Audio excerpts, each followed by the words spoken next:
அஸ்ஸலாமு அலைக்கும் வரஹ்மத்துல்லாஹி வபரகாத்துஹு.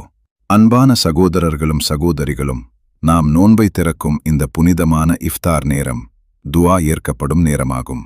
நபிகள் நாயகம் ஸல்லல்லாஹு அலைஹி வஸல்லம் அவர்கள் இஃப்தார் செய்யும்போது இந்த துஆவை ஓதுவார்கள். ذهب الظمأ وابتلت العروق وثبت الأجر إن شاء الله. அதன் அர்த்தம், தாகம் நீங்கிவிட்டது, நரம்புகள் நனைந்து விட்டன, அல்லாஹ் விரும்பினால் நன்மை சவாப் உறுதியாகிவிட்டது. இந்த துஆவை சுனன் அபி தாவூத் ஹதீஸ் எண் 2357 பதிவு செய்யப்பட்ட சஹீஹ் ஹதீஸ். மேலும் சில அறிஞர்கள் பரிந்துரைக்கும் மற்றொரு துஆ, அல்லாஹும்ம லக சும்து வ அலா ரிஸ்கிக அஃப்தர்து.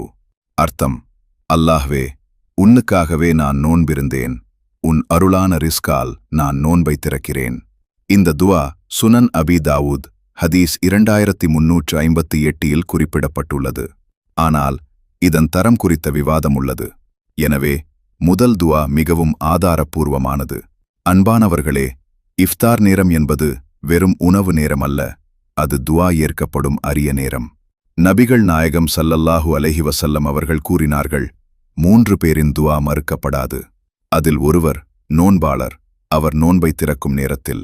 இந்த ஹதீஸ் ஜமியாத் அல் திர்மிதி ஹதீஸ் மூனிஸ் 3598 பதிவு செய்யப்பட்டுள்ளது.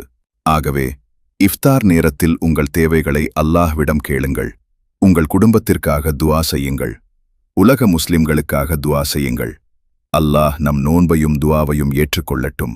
ஆமீன். வஸ்ஸலாமு அலைக்கும் வரஹ்மத்துல்லாஹி வபரகாத்துஹு.